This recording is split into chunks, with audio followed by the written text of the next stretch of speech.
ఇక నిన్నమన్న నేను మాట్లాడిందని ఒక్కొక్క రకంగా తీసుకొని మాట్లాడుతున్నారు. 2-3 రోజుల నుంచి నేనే రాజు నేనే మంత్రి అని రాస్తున్నారు. ఇట్లా ఆలోచన చేసిన పాలకులు కాలగర్భంలో కలిసిపోయినారని ఇంకొక ఆయన సన్నాయి నొక్కులు నొక్కుతున్నాడు. నేను ఎన్నడో చెప్పిన, అయ్యా మేము పాలకులం కాదు, మేము సేవకులము.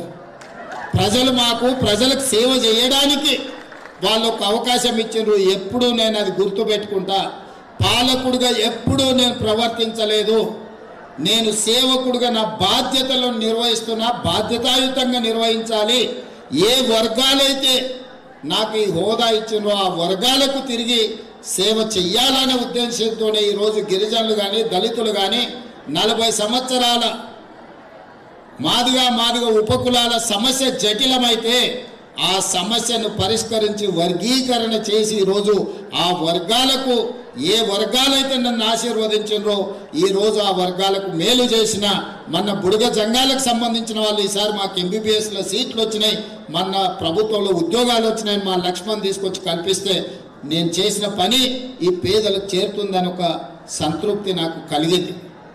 అదేవిధంగా ఈనాడు నేనే రాజు నేనే మంత్రి అనే విధానాన్ని వాళ్ళు ఏదైతే అనుకుంటున్నారో, నేనే ముఖ్యమంత్రిని, నేనే మున్సిపల్ మంత్రిని, ముఖ్యమంత్రి కాదు మున్సిపల్ మంత్రిని కూడా నేనే. అందుకే మున్సిపాలిటీ ఎన్నికలు జరుగుతున్నాయి, ఎన్నికల్లో అన్నిటికీ నేనే బాధ్యత తీసుకుంటా. గెలుపు ఓటమి ఏదైనా శాఖ మంత్రిగా తెలంగాణ రాష్ట్ర ముఖ్యమంత్రిగా అది నాదే బాధ్యత. ఈ ఫలితాలు 80% పైగా వస్తాయని చెప్పిన ఈరోజు 90% ఫలితాలు మనకు అనుకూలంగా వచ్చినాయి. కొంతమందికి ఇది జీర్ణం కాదు, కొంతమందికి అర్థం కాదు, కొంతమందికి అర్థమైనా దీన్ని స్వీకరించే గొప్ప మనసు వాళ్ళకు లేదు.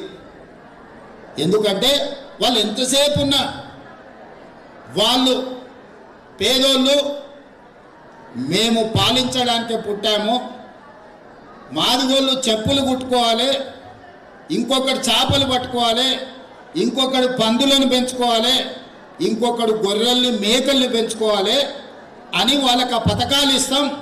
మా పిల్లలు మాత్రం రాజ్యాలు వెళ్ళాలి, మా పిల్లలు పుట్టిందే రాజ్యాలు వెళ్ళడానికి, మాదిగోళ్ళు చెప్పులు కుట్టుకోవాలి, గొల్లోళ్ళు గొర్రెలు పెంచుకోవాలి, ముదిరాజులు చేపలు పట్టుకోవాలి, ఎరకలోళ్ళు పందులను పెంచుకోవాలన్న విధానం వాళ్ళది. నేనన్నా ఈ పరిపాలనలో వాళ్ళని భాగస్వాములను చేయాలా, వాళ్ళని డాక్టర్లను చేయాలి, వాళ్ళని లాయర్లను చేయాలి, వాళ్ళని ఇంజనీర్లను చేయాలి, వాళ్ళని ఐఏఎస్లను చేయాలి, వాళ్ళని ఐపీఎస్లను చేయాలి, వాళ్ళని ఎమ్మెల్యేలను చేయాలి, వాళ్ళని ఎమ్మెల్సీలను చేయాలి.